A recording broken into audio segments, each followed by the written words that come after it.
어떻게 이런 끔찍한 일이 벌어질 수가 있습니까? 최진봉 교수님. 정말 이해할 수 없는 일이 벌어졌는데요. 지난 26일 오전 7시 17분쯤에 있었던 일입니다. 네. 지하 주차장에서 한 남성이 연인 관계였던 상대 여성을 무참하게 살해하는 일이 있었습니다. 이 사람은요, 주차장에 그 여성의 차, 주차돼 있는 여성의 차 뒤에 숨어 있다가 여성이 나오는 것을 기다렸다가 여성이 나오자마자 흉기로 살해를 했고요. 네. 이 사람이 사실 경찰 조사를 받고 나온 이후이거든요. 이게 지금. 네. 그 내용은 나중에 설명을 드리겠지만 나중에. 어쨌든 이 남성이 함께 생활을 했던 여성을 상대로 해서 숨어 있다가 흉기를 통해 살해하는 그런 일이 벌어졌습니다. 정말로 끔찍한 일이 벌어진 건데 당시 범행 모습이 담긴 영상이 있다 이런 얘기가 있어요. 이담 아나운서. 네, 지금 일이 벌어진 곳이 지하 주차장이잖아요. 네. 역시 CCTV 영상이 있습니다. 아하. 영상 보면서 설명해 드리겠습니다. 해당 지하 주차장입니다. 한 남성이 지하 주차장으로 들어오더니 차량 뒤로 가죠. 어허. 그 뒤에 쪼그려 앉습니다. 앉고 움직이질 않습니다. 한참 후에요. 이제 여성이 나타나죠. 자, 숨어있던 남성 몸을 일으켜서 여성에게 다가갑니다. 세상에. 여성이 놀라서 자, 뒤쪽으로 도망치거든요. 세상에. 이렇게 도망을 가는데 남성이 여성에게 바로 흉기를 휘두릅니다. 어머. 자, 그리고는 여성을 차에 태우는 남성. 자, 그때 지나가던 행인이 다가오고요. 무슨 일이냐 물어보는 것 같죠? 남성이 뭔가 이야기를 하고는 이 자리를 떠났다고 합니다. 아니 지금 보세요.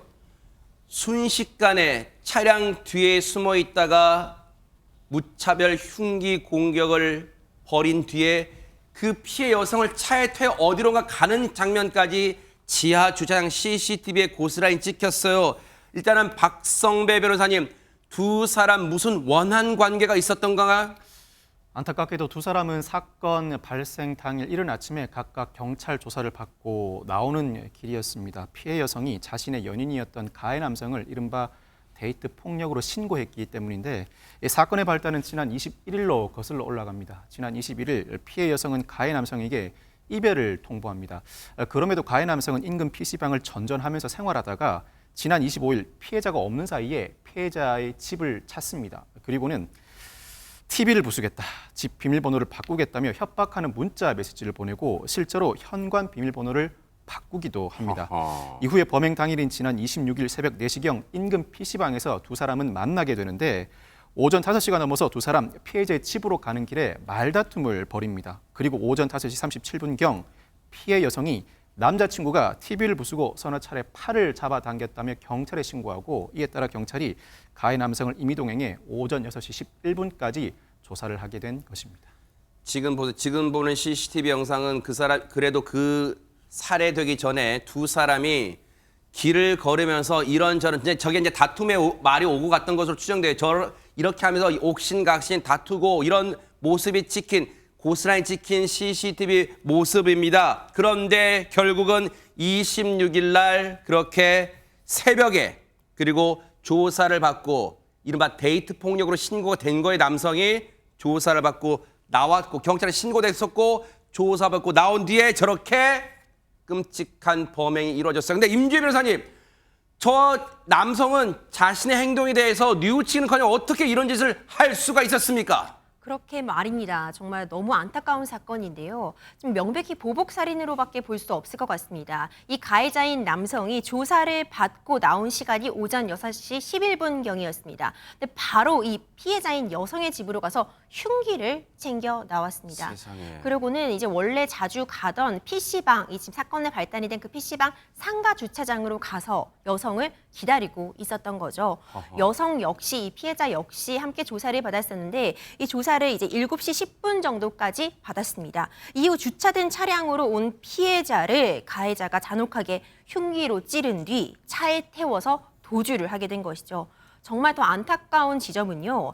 남성의 지금 말에 따르면 피해자를 차에 태우고 톨게이트를 지나가기 전까지는 이 피해자와 대화를 나눌 수 있을 정도였다고 하고 있습니다. 세상에. 근데 변명 뒤 두려워서 여성을 이제 병원에 데려가려고 했다고 진술을 하고는 있지만 어쨌든 좀 문제되는 점은 남성의 진술이 맞다면 피해 여성이 적어도 범행 후에 1시간 40분 정도는 의식을 갖고 있었던 것으로 지금 추정을 할 수 있는 상황이거든요. 정말 안타까운 사건입니다.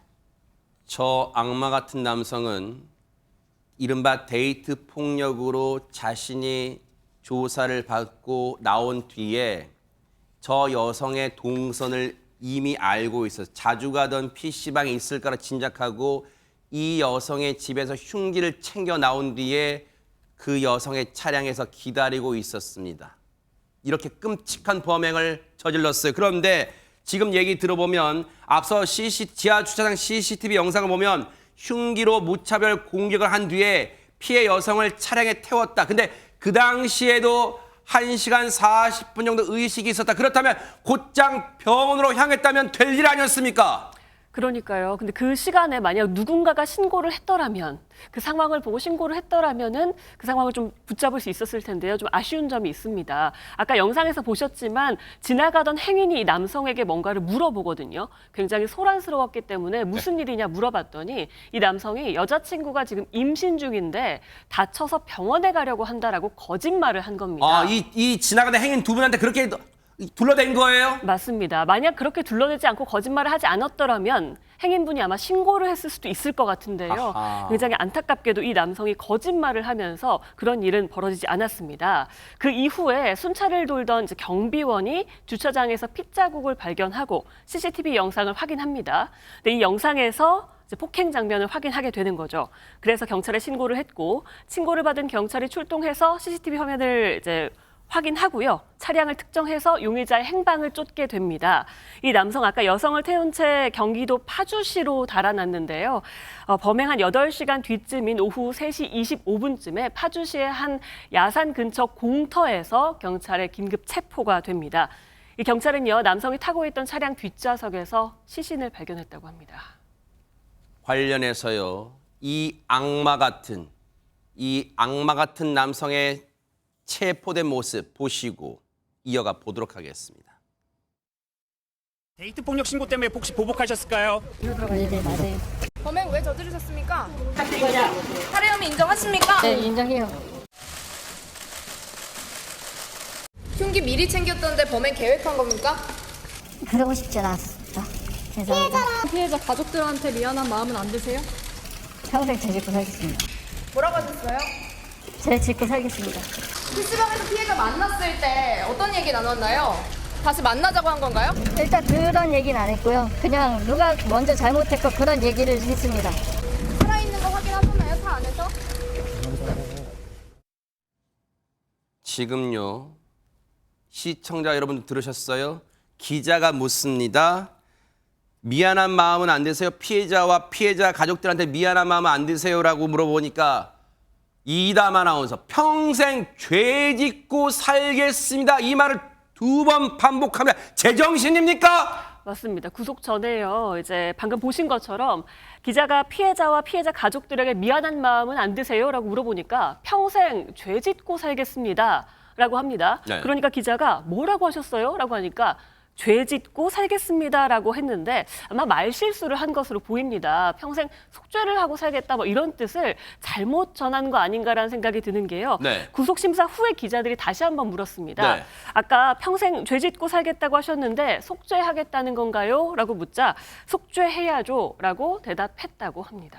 하하, 어처구니가 없습니다. 그런데요, 앞서 박성배 변호사님, 저 인간 같지도 않은 인간이 기자들의 질문에 말한 투가 보세요. 네, 인정합니다. 정말로 분노를 자아내는데 살해 혐의는 인정하지만 지금 혐의는 인정하지만 우발적이었다고 주장하는 것 같은데 그런데요. 살해 후에 범행 후에 왜 파주로 갔을까? 혹시 시신 유기 등 계획적 범죄 혹시 이 범행을 은폐하려는 의도도 있었을까요? 범행 후의 행동도 계획적 범행을 추단할 수 있는 정황이고 범행 이전의 그 행동을 살펴보면 경찰 조사를 받고 먼저 나오죠. 그 텀이 1시간 정도 있습니다. 1시간 정도면 충분히 흥분했던 마음이 가라앉을 수 있는 시간입니다. 더군다나 경찰 조사가 상당 기간 진행되었다면 그 전에 흥분 상태는 충분히 가라앉은 상태로 보여지는데 그럼에도 불구하고 미리 흉기를 준비해서 전 여자친구가 현장에 나타나기를 기다리고 있었던 점을 비춰보면 계획적 살인이 인정될 가능성이 더 많아 보이는 게 사실입니다. 우발적 범행임을 주장하고 있습니다만 이 주장이 받아들여지지 않을 가능성이 더 높아 보이는데 이 남성 긴급 체포 직후 취재진 앞에서도 데이트 폭력 신고 때문에 보복한 게 맞다고 하면서도 우발적으로 범행을 저질렀다고 주장했습니다. 경찰 조사에서도 피해자가 신고한 데 화가 나 범행했다며 혐의 자체는 모두 인정을 했는데 이에 따라 경찰 특가법상 보복살인 혐의를 적용해 구속했죠. 이 사실 전과가 없음을 전제로 살인 범행을 저지른 경우 통상 징역 15년 정도가 선고됩니다. 그렇지만 이 특가법상 보복살인은 보험금을 노린 살인과 같이 비난 동기 살인 유형이라 20년 정도가 권고되고 특히 계획적 살인임이 입증된다면 무기징역형이 선고될 가능성도 있습니다. 이런 가운데 경찰의 대응, 경찰의 조치는 적절했을까요? 이번 사건과 관련해서 관련 얘기 들어보시고 이어가 보도록 하겠습니다. 이 사람이 집은 파주인데 파주로 돌아가지 않고 지금 이 여성의 집 근처에서 PC방에서 전전하면서 결국은 이 여성을 스토킹을 한 기간이 한 나흘 정도가 있는 거예요. 스토킹 혐의를 적용시켜가지고 조치도 가능했다는 얘기네요. 지금 유치장에 유치까지 시킬 수가 있어요, 이 사람을. 가정폭력처벌법이나 아니면 스토킹 처벌법을 적용하면 되는 거였어요. 그런데 문제는 그냥 그렇고 그런 툭닥거리는 싸움 정도겠지. 그리고는 남성을 조사를 하고 먼저 내보냅니다. 파주로 가. 그러고서는 이제 내보내고 파주로 갔는지 안 갔는지는 확인을 안 해요. 일단은 이 사람의 원래 거주지가 파주였던 것으로 보입니다. 그런데 파주로 갔는지 안 갔는지는 당시 이른바 데이트 폭력으로 신고된 이후 조사 이후에 확인을 했는지 안 했는지는 모르겠어요. 경찰이 아마 일단 조치는 했겠죠. 일단은 이 경찰서 조사 후에 내보낸 것 같아요. 그런데 경찰의 대응이 부실했다는 지적, 경찰 출신이신 박성배 변호사님께 한번 여쭤볼게요. 냉정하게 한번 판단을 해보세요. 진짜 부실했습니까? 어떻습니까? 무엇보다도 경찰 조사를 받고 나온 직후에 살인 사건이 발생한 상황이라 나름의 이유는 있겠습니다만 변명의 여지가 없다고 봅니다. 사실혼 관계가 아니어서 가정폭력 사건으로 적용하지 않았고 스토킹 관련 신고가 아니라고 하지만 이 사건이 스토킹 범죄 처벌법이 적용될 만한 사안인지는 당사자의 주장에도 불구하고 경찰 스스로가 판단해야 하는 영역입니다. 더더군다나 당사자가 스마트워치 지급 등 신변 보호를 거부한다고 하더라도 스토킹 처벌법에 따른 긴급 임시조치, 즉 가해자에게 경고하고 각종 제한 규정을 두는 조치도 경찰 직권으로 행할 수가 있습니다. 여러 차례 스토킹과 관련된 의심스러운 정황이 반복되어 왔고 조사 과정에서 일말이라도 불안감이 엄습해 온다면 피해자의 의사에도 불구하고 적극적인 조치를 해야 할 것으로 보입니다. 경찰력 낭비가 아니라 만에 하나라도 강력 범죄가 발생하는 상황을 막기 위해서 이와 같은 제도가 마련되어 있습니다. 변명의 여지가 없고 관련된 제도는 도입해야겠지만 제도 도입 이전에 이와 같은 상황이 발생했을 때 피해자에게 상황을 충분히 설명하고 신변 보호 조치를 적극적으로 받아들이도록 하는 역할도 경찰이 해야 할 임무라고 할 수 있습니다. 이런 부실 대응 논란에 경찰분들 억울할 수도 있어요. 하지만 이런 끔찍한 사건이 벌어졌으면 조금만 더 주의와 관심을 기울였다면 막을 수 있지 않았을까 하는 아쉬움과 분노가 국민들 사이에서 나오는 이유입니다. 경찰이 새겨들어야 될 것 같습니다. 보고 계십니까? 대박 사건. 네, 안녕하십니까? 김명준입니다. 여러분과 함께하는 뉴스파이터. 다양한 소식과 뉴스를 보고 싶으시면 화면 오른쪽을 꾹 눌러 구독해 주시길 바랍니다. TV로도 유튜브로도 여러분께 한 발 더 다가가겠습니다. MBN 뉴스와 뉴스파이터를 사랑해 주셔서 고맙습니다.